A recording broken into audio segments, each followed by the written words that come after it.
let's jump in. We call this simulation the root beer game. It was created at MIT in the 1960s, and it's still played at business schools around the world because it teaches such fundamental principles about how you manage a supply chain. When I was in procurement at Intel, one of the things I did was to manage inventory. So this was sort of something that I sort of did there, though I never got to buy root beer at Intel. So what we're simulating here is a very simple supply chain. I'm sure you've talked about the fact that supply chains can get very complex. Many suppliers, many customers. They look really more like a network or a web. But today we're going to keep it simple. One product is 4 layers of our supply chain. We have up to 2 people at each workstation or in each company. We have a retailer, a wholesaler, a distributor, and a factory. So if you have someone sitting across from you, they're your partner in your company. You're working together. If no one's sitting across from you, then you get to make all your own decisions. You don't have to argue with anybody. And actually, I've seen people be pretty successful alone in this game, as opposed to having to collaborate with someone. We're going to mimic a typical supply chain in that it has 3 things that flow through it. What flows through a supply chain? Information, money, and usually some kind of product. So today our product takes the form of these small blue chips. Each little chip represents a case of root beer. Down in raw materials you'll see there's some large chips. Regardless of color, those are worth 10 cases of root beer. So if at any point in our game you want to operate in higher quantities, you can do that without having to count out, 50 little blue chips. So we're going to have material flowing through our supply chain, and it's going to flow downstream, as material typically flows. Except in the case of returns, material usually goes from raw materials all the way down to an end consumer. And this card by the retailers represents our end consumer. So in the case of our supply chain, what direction is downstream? Point to downstream. Oh, you guys are so smart. Downstream. So during our game, the blue chips should be moving this way, except for recycling. When we send them back up, they should be moving this way. Information, on the other hand, is going to flow upstream, customer to supplier, in the form of orders. So we have material flowing downstream, information flowing upstream, and then I'll tell you about money. We're gonna count cost. So instead of simulating the flow of money from a consumer all the way up through the factory, we're going to play our game with cost in mind. So here's our setup. Here's our retailers. Retailers, you have 12 cases of inventory, 12 cases of root beer in inventory, and you've got 4 in each of these shipping delay boxes. For everyone except the factory, shipping delay boxes represent material on its way to you in some form of transportation. So imagine you have a truck that's about to arrive and a ship container that's just docked. So each week, things move 1 box closer. So you've got 2 weeks of things on their way to you. So we should have 12 in the current inventory, 4 in each shipping delay box, and Professor Greathead is going to bring around your incoming orders. Everyone else in the supply chain gets their incoming order from their customer, and so do you. Yours just come in a big stack. Because you have a big stack of orders does not mean that you can look at all of the orders. In fact, you don't have a crystal ball, and you only can look at the top card as we go through each week. So just keep those rubber bands on, pull out the top card, and you'll look at it as we go through the weeks. Here's our setup for wholesalers. Wholesalers, you also should have 12 in your current inventory, and you should have 4 in each shipping delay box. So basically, you have just primed the supply chain. So it's already been operating. It's all ready to go. You'll also see these yellow Post-it notes. The yellow notes are how we communicate our orders. So on those little Post-it notes, you're going to write a number, and that's how much you want to order from your supplier. And suppliers, you're going to pick up that order and then send that amount to your customer. So you should have an incoming order and a placed order. Looks like we're missing one here. We'll get that fixed. We asked the prior group to set it up for you. So some people did a little better than others. So we need two there. We've got a couple of missing orders. Well, when you pick those up, when we start to play this game, and you pick up those Post-it notes, you'll notice that there's a number written on the sticky side. That's how we do this. We write it on the sticky side, we put it face down, because we're simulating a global supply chain. You're not looking into each other's company. You can't see what anyone else is planning or what's coming before it arrives. So we write it on the sticky side, and we place it face down. You should also have a stack of blank order cards, and if you run out, just let us know. So you've got a stack of sticky notes that you can use for future orders. The distributor setup looks just like the wholesaler, and the factory, the only difference there is you've got raw materials. So for the factories, those two shipping delay boxes aren't really shipping delay boxes. They're really production boxes. So you've got 2 weeks of production. This is really good root beer. It takes a couple of weeks to, to brew. I have to admit that at MIT it wasn't called the root beer game. It was called something else. And even at ASU when I did this, it wasn't called the creamsicle. No, it wasn't called creamsicle either. All right, so what we're going to do is step through 4 weeks together. We're going to do 4 weeks of practice, and then once we've got the system down, we're going to speed it up and run through a year of the supply chain operating. If you look down at your game boards, you'll notice there are 5 steps that are all written out over the box that they impact. I'm going to take you through them up here, but at any time in the game, if you start to think, now which do I do first, you can always look down at the board and it'll say exactly what order to do things in. Step 1 every week, and this is critical that you do this first because it will help you. This is how companies plan their day as well. They have the trucks come first thing in the morning so that they have inventory to sell to customers the rest of the day. Same thing in our game. Step 1, you'll see it right above the shipping delay boxes. Step 1 is this truck gets to the dock, and this container gets offloaded from the boat and gets put on a trailer and sent on its way. So do that right now. Move those, we call it advancing the shipping delays. So you move this, whatever's in this box goes into current inventory, whatever's in this box moves 1 step closer. So you can eat the root beer candies. Oh, I'm sorry, I forgot to mention. That's just to get you in the mood. If I brought real root beer, we'd have it everywhere when we get going here. So this is the safe form of root beer to have during this exercise. Get you in a root beer mood. Okay, first step then. First step is always, this moves here, this moves here. The other reason this is important, it's important, 1, because you might need that material to send to a customer. The other reason is you need this box to be empty because you want your supplier to fill it. So make sure you do that first. Second thing each week is you reach up and you pick up your incoming order and see what your customer has ordered from you. Because we're practicing, it should say 4 on all the incoming orders. If anyone has an incoming order that doesn't say 4, because you write 4 on it and pretend that the person before you did it right. So it should say 4. That's the amount of material you're going to send downstream. You're going to fill that empty shipping delay box. For retailers, you send that material to this customer. So take 4 out of your current inventory, give it to your customer. So look at this, it should say 4 on it. Send that amount of material downstream. For retailers, it's the white cards. For everybody else, it's a yellow Post-it note that should have said 4. For everyone, as soon as you see what that says and you show it to your partner in crime, then you discard it. You turn it upside down. So you turn the white cards upside down, you turn the Post-it note upside down, and you discard it. So at the end of step 2, you have an empty incoming order box. You picked it up, you looked at it, you filled the order, and you discard it.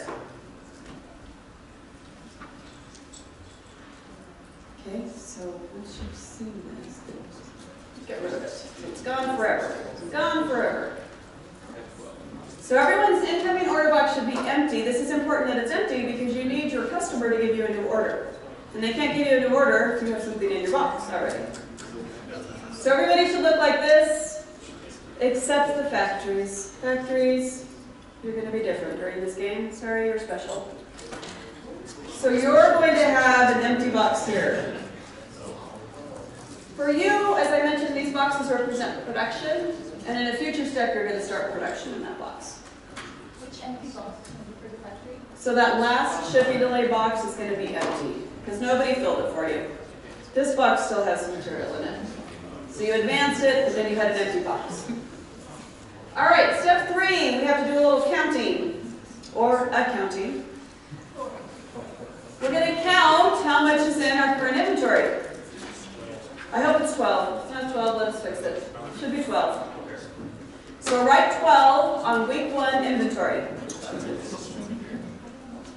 So every week, after we fill the order, we count. How much do we have in inventory? We're just doing a little inventory check. The reason we count every single week is because every week that it sits in our inventory costs us money. And we have to keep track of how much money it's costing us. All right, on this sheet that you just wrote 12, you'll see there's a couple more columns. This column says backlog. What does it mean to be backlogged as a company? I have an order that I can't fill. And I have a patient customer who may not be happy about it, but they're going to wait for me to get that material in and send it to them. But until I do that, I've got to track it. I've got to know how much I still owe them. And they're probably going to be kind of cranky about the fact that they didn't get their inventory on time.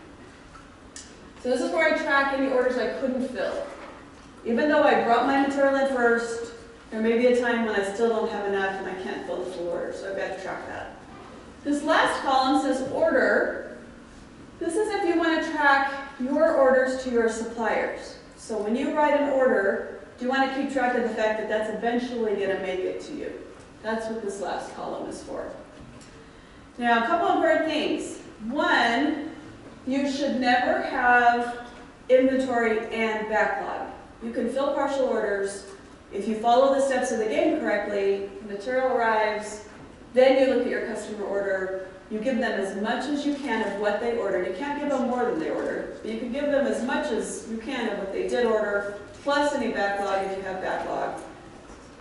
So you should never have backlog and inventory, okay? The other thing is the backlog is cumulative. As long as they're waiting, you have to keep tracking it. So if they waited weeks and weeks for that, then it got written in backlog every week they were waiting. Let me just show you a quick example of the easy math here. So here in week 12, for example, I had 12. In week 13, I had 8. In week 14, I had 4. So I have positive inventory this whole time. Suddenly, I didn't have enough. The customer ordered more than I could supply with what I had in my current inventory.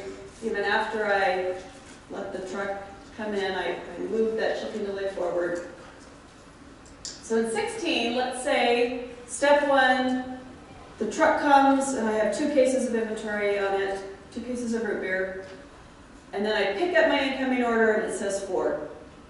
So 2 came in, I already owed them 3, now they want another 4. What do I write in that backlog column? 5. That's the simple math. So I take whatever I already owed them, plus what they ordered, minus whatever came in that day. But it's important that that's why it's so important you do step 1 first. All right, good job.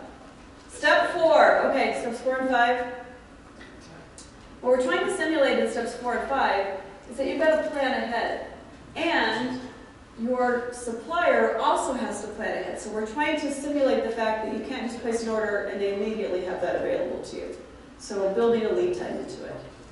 In step 4, you send upstream the order that you placed a week before. So there's a 2-week lag in orders.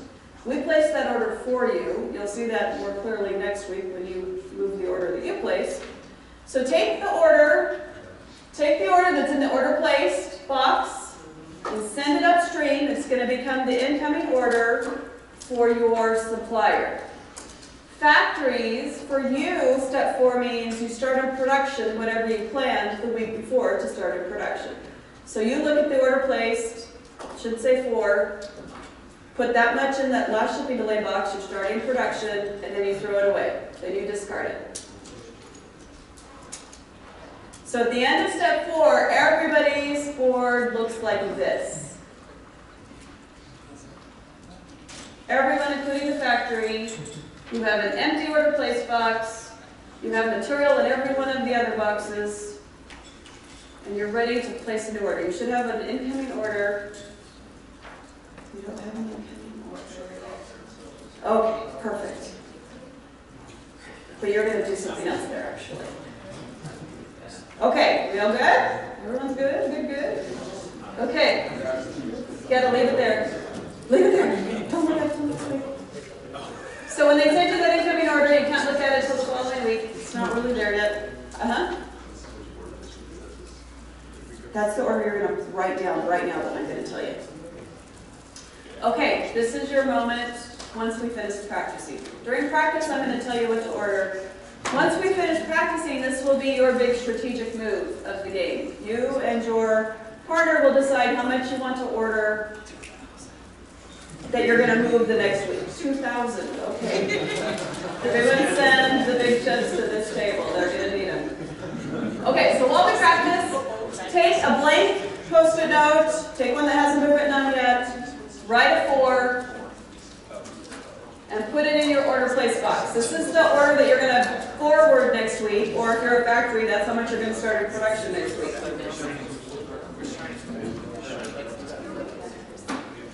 All right? Woo! Just like when we started, but it's a lot of work to get there. Okay, any questions? That's 1 week. But we're going to do it super fast pretty soon because you're just going to get in the boat.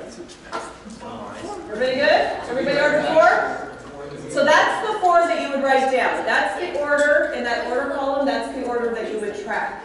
Is what you are ordering from your supplier.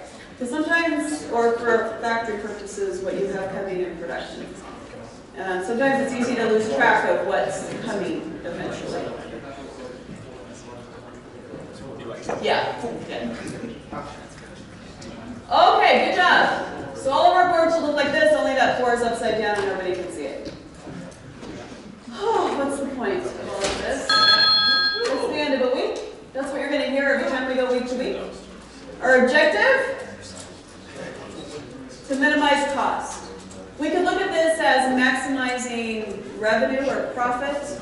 Since everyone has the same revenue stream, we're going to track cost, and then we'll check how everyone's doing based on cost. So here's how we're going to track cost.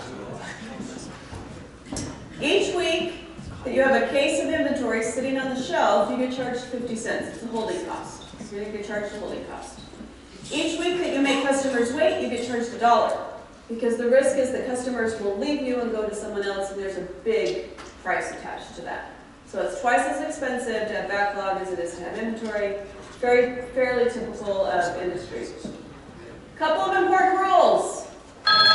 No left-right communication. You can only talk to the person across from you. No yelling at your factory. No yelling at your distributor. No sending secret notes to them with your numbers. Big oceans between you. Okay, the other thing is we've got to stay together. We want to compare costs at the end, which means we all need to be on the same week when we finish. So if at any time in the game you feel like you're getting behind, your supply chain's getting behind, let us know. We'll stop, pause everybody, and help you get caught up. Okay, so let us know if you get behind. All right, let's try another week. Week 2, move that material. Advance those shipping delays. The trucks come to your dock. The other truck gets closer. Make sure you move both of them so that you have room for your supplier to fill the other box. Then you look at your customer order, fill that order, send that material downstream.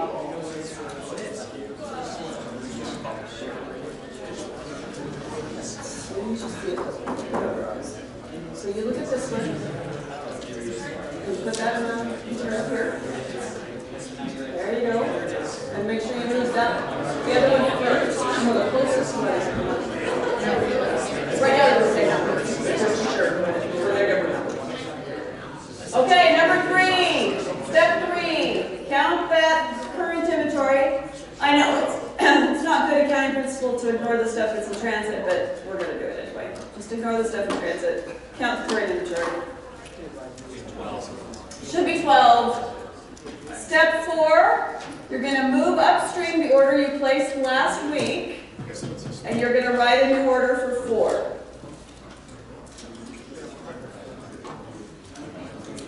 Pretty good? So you're going to write 4 again because I'm telling you to, but once we get through the practice, this is where you'll make your own decision.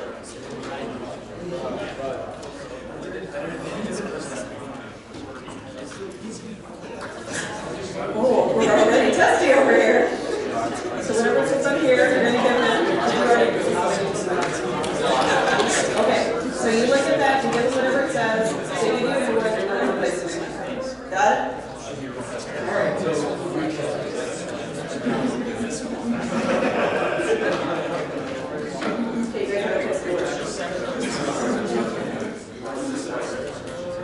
No, you still have to write. You're still practicing, so you still have to order 4. I'll tell you when you can do your own thing. Right now you're ordering 4. Don't get creative yet. Okay, any questions about the mechanics of all of this? Yes? That number that you just wrote and put into orders placed, that's what you track. So that you can remember what's eventually coming to you. Sometimes it's easy to lose track because there's a bit of a lead time there. Any other questions? Okay, I want you to take right now 30 seconds, and if there's someone across from you, talk about who's going to do what. Because if you're both moving orders, you're going to get out of sync. Or if nobody's moving an order, you're going to get out of sync. If no one's across from you, then you can talk to yourself for a few minutes or have candy. Okay, so take 30 seconds. Who's going to do what?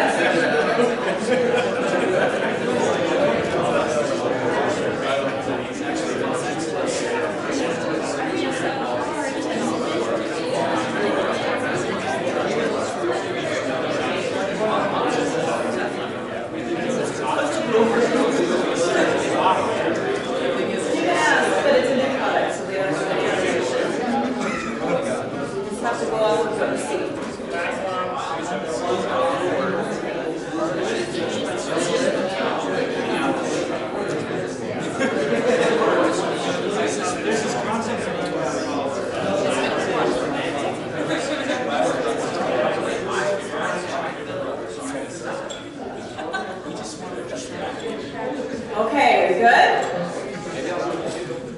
Everybody knows what they're doing? Sort of, kind of, almost? Okay, well you don't have to be perfect at it yet. We're going to do 2 more weeks of practice. So 2 more weeks to ask questions, and you can ask them later, but it's easier if you ask them in the next 2 weeks, and then we can move fast.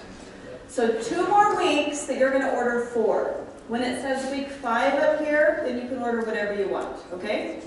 So here we go. Oops, I didn't finish our last one, sorry. There we go. There we go. There we go. Okay, this is what it's going to look like every week as we play the game. So we're on week 3. You're still ordering 4. Do the steps in order. Move the inventory first. Then look at what your order is. So always move it first. Then move first. It'll become apparent before long, but that's critical to this process.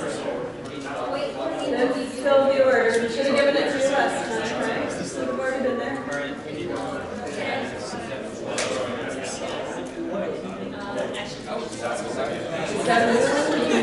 And that one you can't look up till next week. Yes, perfect. You're getting it. Okay, you're ordering 4 again, because I am controlling it right now.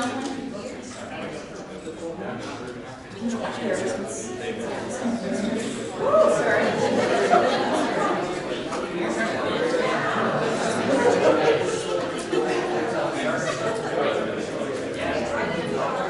Okay, through 3. Looking good, looking good. Okay, last practice week, week 4. Move the inventory first. Always move the inventory first. Then look at your order. Fill that order.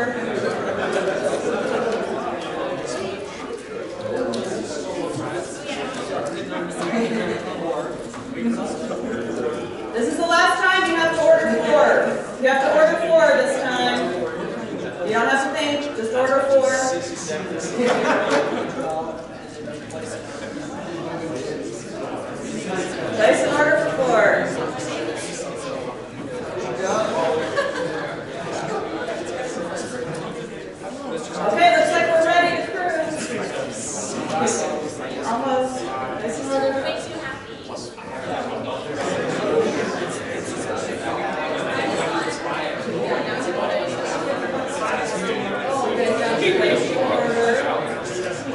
Gotta go in and place it. You gotta move one and place one every week. Move one and place it.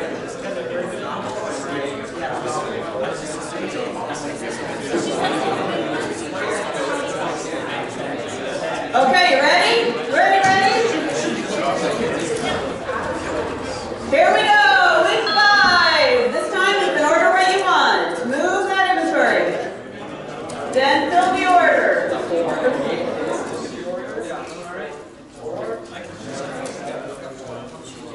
Count it up, advance your order slip, and place a new order.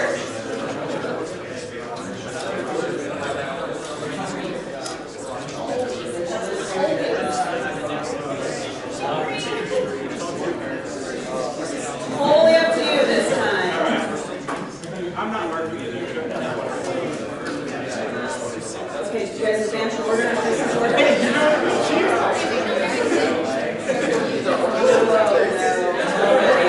First time. Okay, there you go. You gotta watch this trigger. Okay, ready? Week 6. They were so excited they wanted to fill your order already.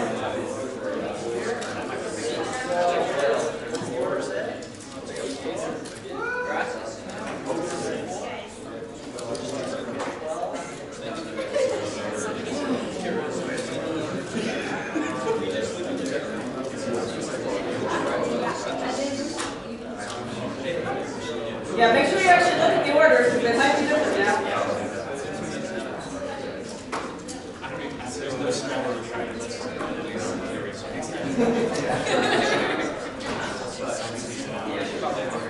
Okay, get those orders placed. We gotta keep moving. Week 7. Move that inventory. Move it.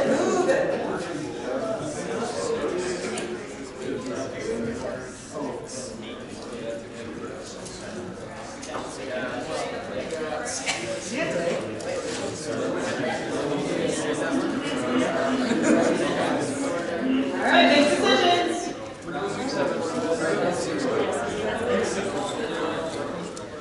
Are we week 7 now? All right, here we go. Week 8.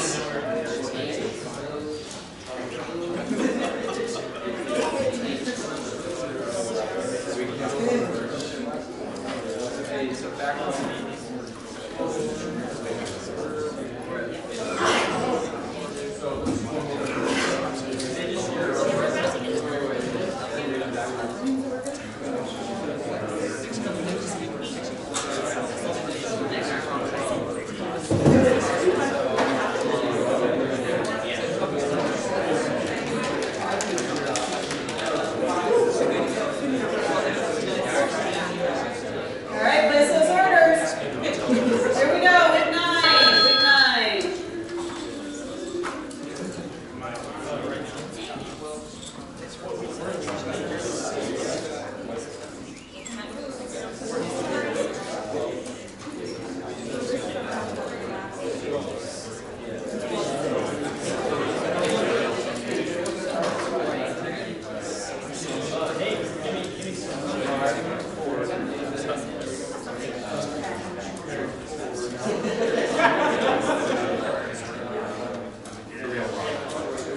I seem like a supply chain operator.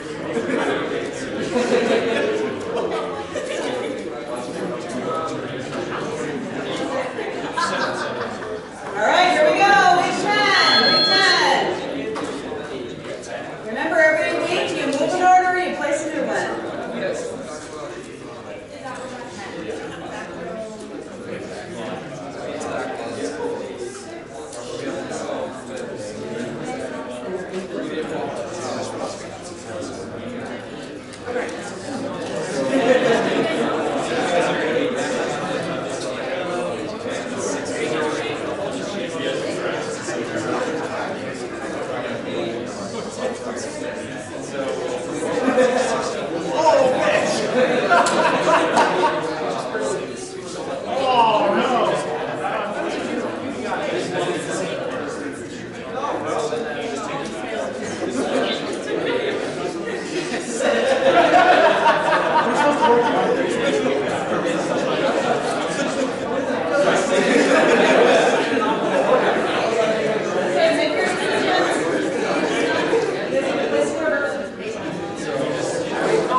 just have fair. Okay, 17. It gets quiet.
Yeah.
Hey,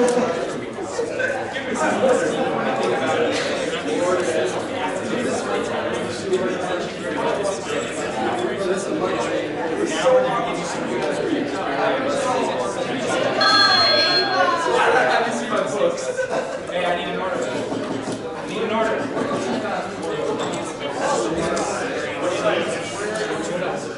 Going too fast now? Zero. Okay.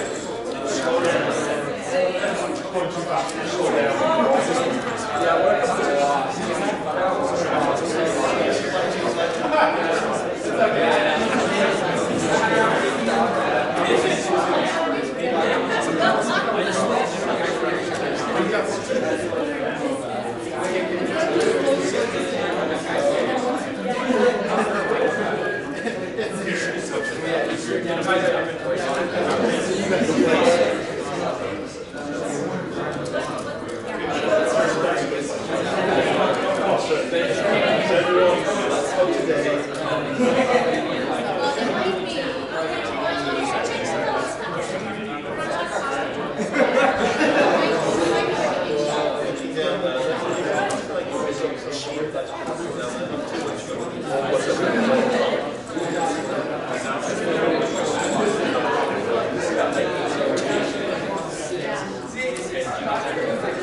Okay, don't go on yet. Let's make sure everyone gets done through 25.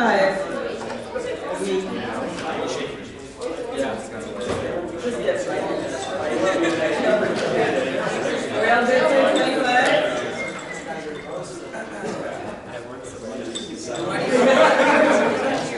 Saturation then.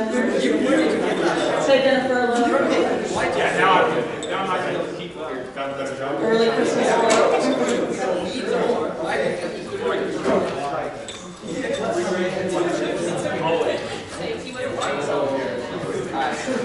Are we still at 25? We have no backlog. Just take the order and minimize our this is a lot.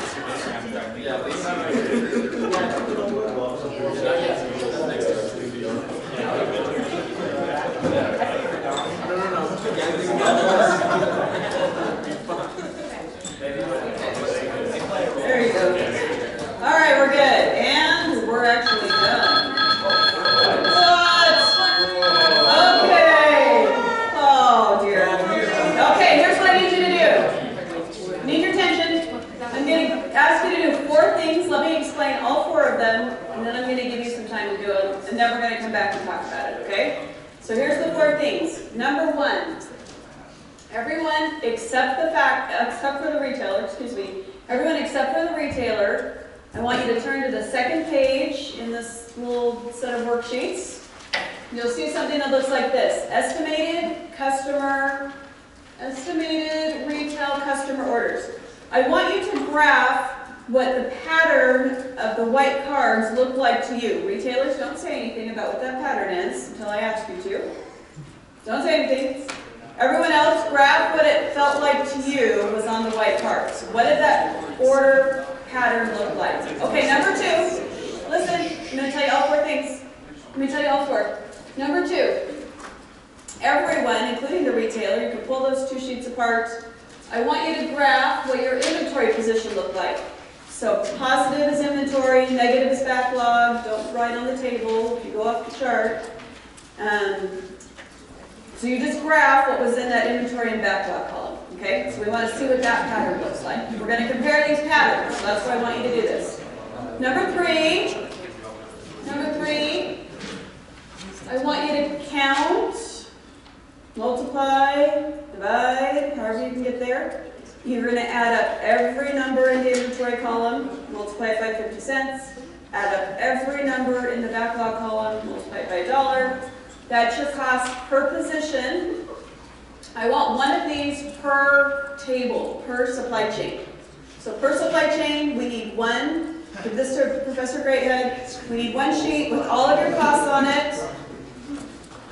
Also give your supply chain a name and put all of your names on the sheet so that we can see, give you participation points for today. Okay, fourth thing, that's three. That's three. Here's the fourth thing. Whoops, that isn't the fourth thing. The fourth thing is what I'm going to tell you right now. The fourth thing is to reset your boards and do a better job than the class before you that kind of messed some of you up. So put 12 in each current inventory, put 4 in each shipping delay box, put down orders of 4. So just reset the boards so that they're ready for the next class to come in. Yep. Is there another class today? No. There's not quite 30 classes, but there's some 361 classes that are coming in after you. Okay, that's it. Those are the 4 things. You got 6 minutes. So do the 2 charts, add up your costs, reset your board. Go.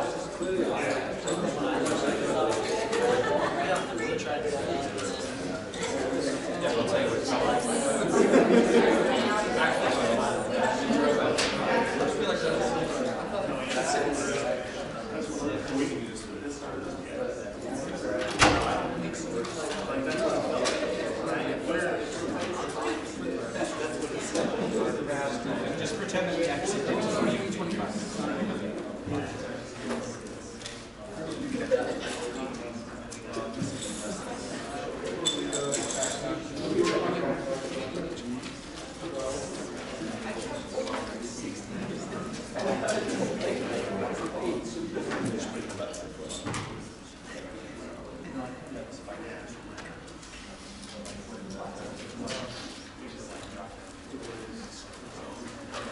Oh, come on.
That's where we ended.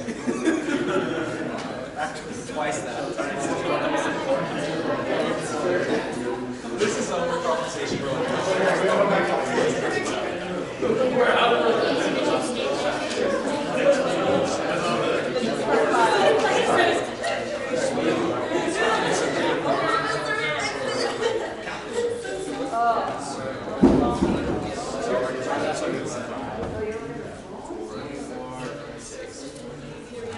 Once you've got your sheet, your team sheet, pass that to me.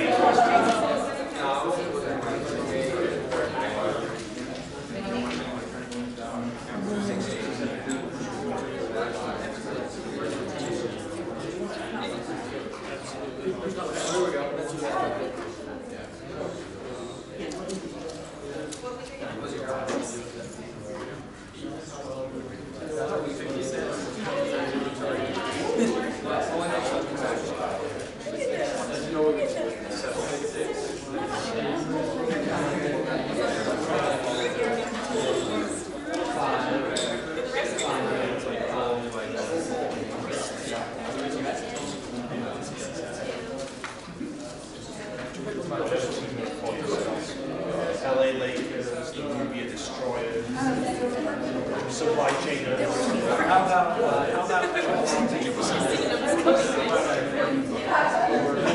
hey, we're a team, so that's okay. All right, we get the totals here.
Okay, are we ready to talk?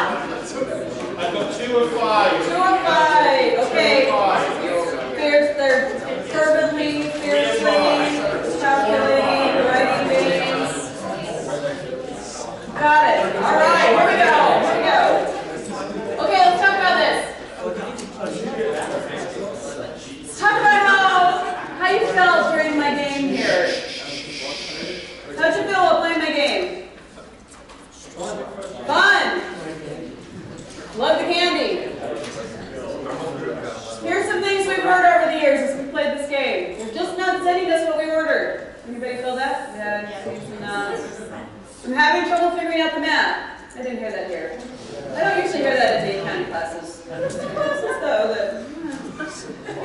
We thought we were... I'm not naming any names. We thought we were smart in the beginning by ordering 0, but we weren't. Anybody feel like their starting strategy didn't quite take them in the right direction? We didn't have a strategy. At the end, I saw some factories that were ordering 0. We have an erratic distributor. They're ordering 0, then 45. Yes. Okay. We saw that apparently.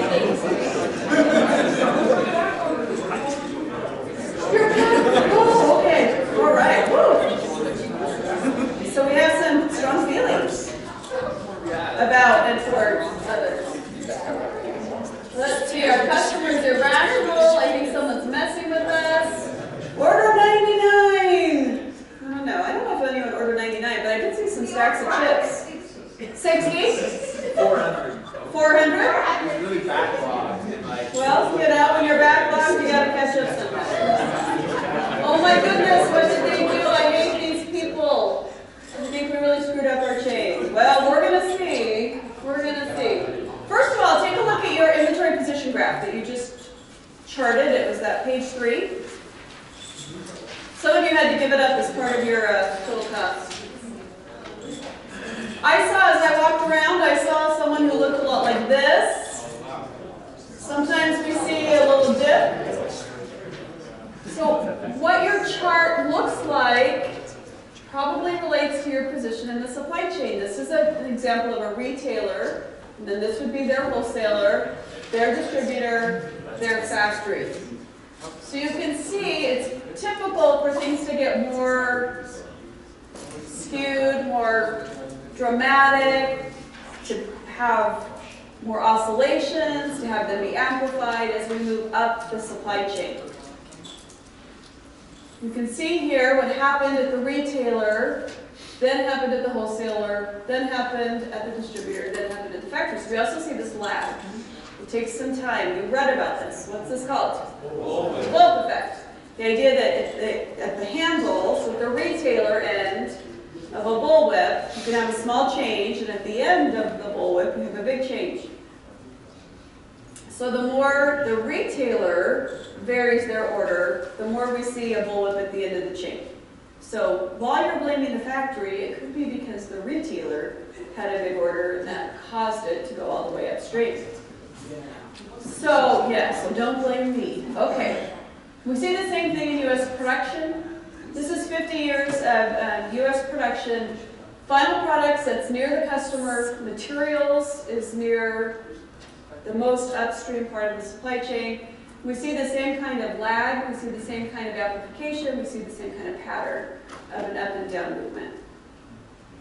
Now you might be tempted to say, yes, but this is 20 years later, and we have so much technology now, surely this doesn't exist. Well, in fact, the bullwhip effect is alive and well. Just recently, a colleague of mine at Georgia Southern published a paper about the evidence of the bullwhip effect still in existence, still affecting supply chains. And so that's why we continue to do this exercise to see what we can learn about minimizing the supply chain and the various supply chains that you'll work in eventually. All right, so these oscillations, this amplification, this phase lag, whose fault is it? Stephen? We're going to call out who we think is the fault. Well, usually we blame the customer. And was Stephen your customer, whoever was blaming Stephen? No? Oh, okay. Well, that's a whole different kind of issue. I don't know what's going on there. Usually we blame the customer. Whoever the customer is probably causing the problem. In this case, our end customer was represented by those white cards, the orders on the white cards. So I asked you to graph what those white cards, what it felt like to you was on those white cards. So what did that pattern feel like? You didn't get to see them, so what did the pattern feel like? And as I walked around, I saw some of these. Call out what color is closest to what you felt. Red. So some people felt like it was red. Others are voting for green. Have some brown votes. Anybody want to vote for black? You'll vote black. Your perception is going to depend very much on where you are in the supply chain. Usually the further you are away from the customer, the more dramatic that pattern felt to you. Well, the pattern was not really very dramatic. This was the pattern of the customer orders. Really? Yes, it really was. Good job. So now you're really blaming your retailer. In your entire career, I'd wager you're never going to have a more consistent customer. This doesn't really exist in practice. Nor does a supply chain with only one product and only 4 levels. So we've kept this really simple. 1 product, 4 levels, consistent customer orders to demonstrate an important thing. That we can have havoc in a supply chain, in a very simple supply chain with only 1 small change in customer demand. But how? I mean, it exists. It happened right here. It happens every time I do this, which I've done dozens and dozens of times. It happens every single time. Why? Why do we see such havoc from 1 small change in the demand pattern? What caused it? Overreaction. It wasn't the customer. We said it was the customer. Overreaction. Did you overreact? Yes. It's okay, we can all admit it. How does that take place? So if someone orders 8 from you, how many do you order? 10. And how many do you order if you get an order for 10? 14. And how many do you order? 30. It's possible, right? If every time you get an order it's for more, and you get further and further backlogged, eventually you order 460 or 640 or whatever the number was. You're going to order a whole bunch. You just get tired of always being behind. So when we see those come through, each level of the supply chain usually adds some buffer. So we've got buffer added upon buffer. And the harder it gets and the more stressful it gets and the more your manager's beating on you because you're behind, the more that overreaction is going to be evident. So that's a big one, overreacting. You've got to remember that we're dealing with people in a supply chain. So I'm buying from that company, but I'm actually talking to a person, or I'm sending an order to a person, and that person's going to make a decision. So we've got to consider human nature in all of this. Any other reasons you feel like we've had a lot of havoc in our supply chain?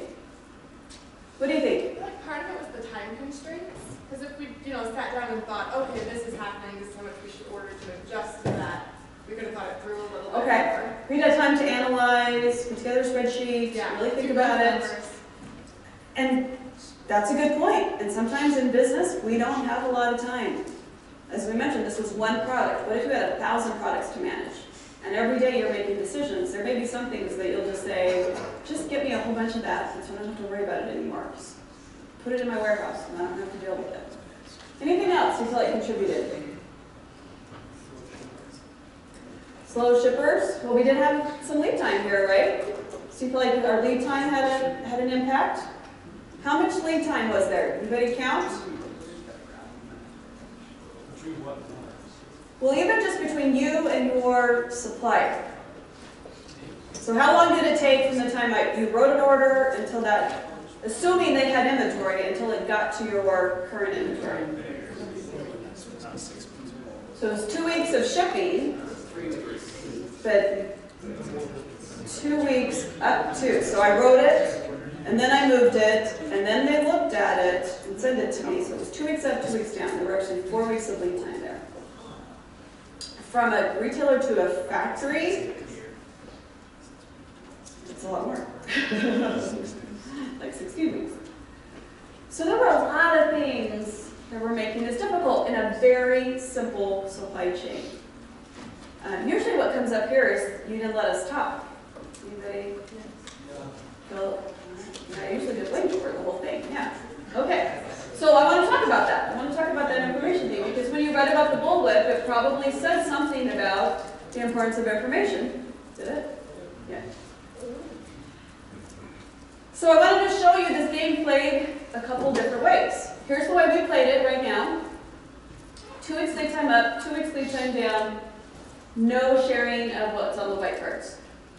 Here we played it 2 weeks lead time up, 2 weeks lead time down, everybody knows what's on the white cards. Full transparency, no transparency. Not that different, and in fact, one of those teams, Team 7, did worse. How come it didn't help? You read that information makes things better.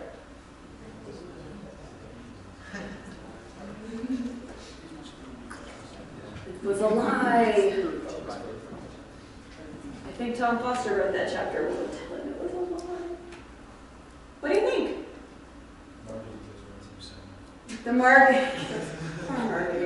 The salespeople are very optimistic. I have to say.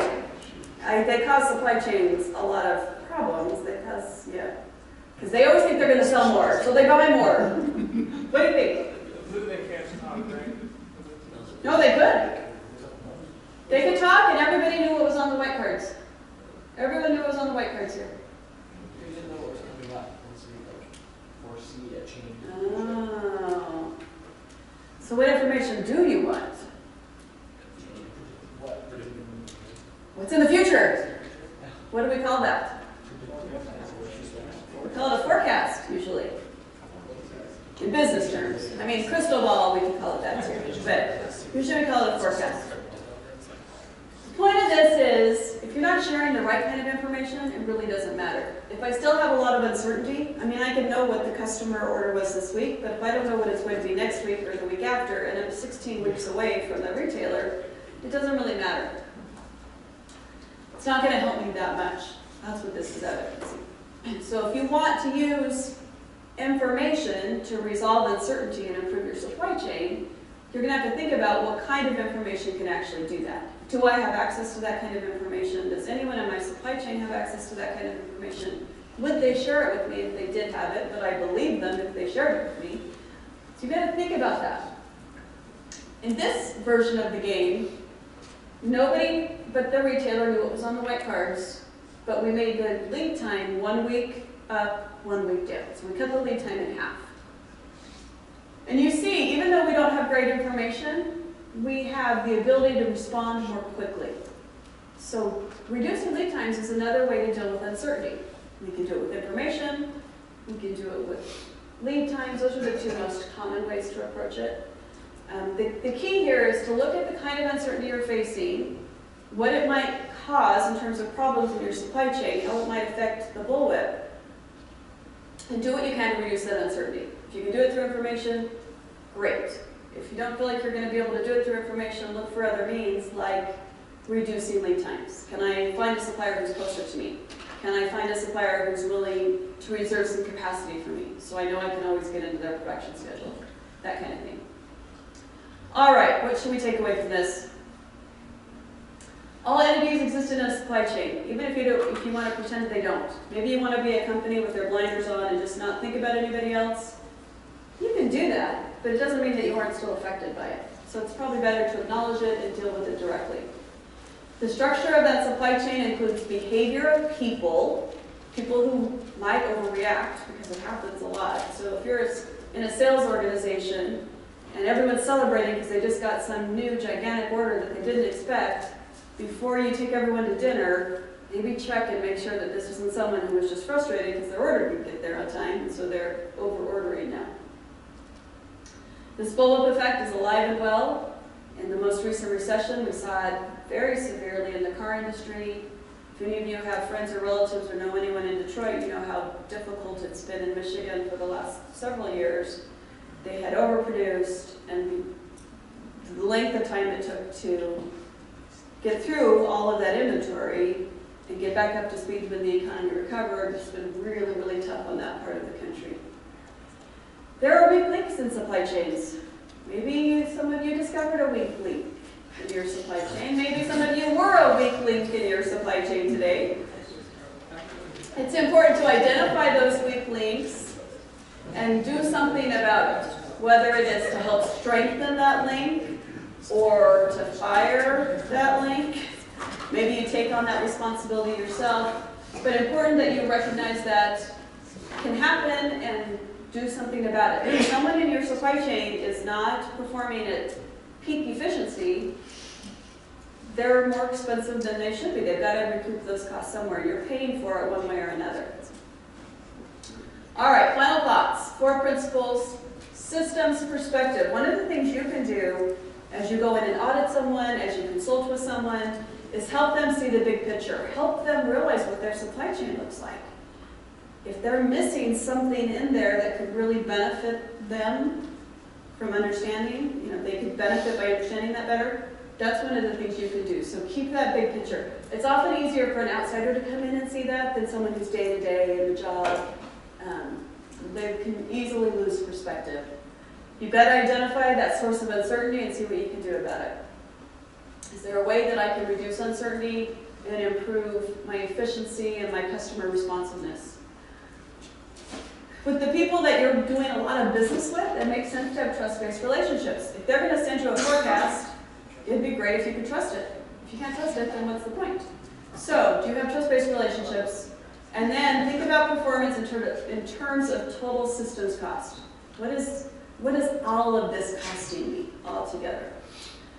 And so speaking of total systems cost, Professor Greathead is going to announce the big spenders and the frugal, efficient supply chain managers. It is the most efficient supply chain, starting with number 3. So in third place, Voldemort.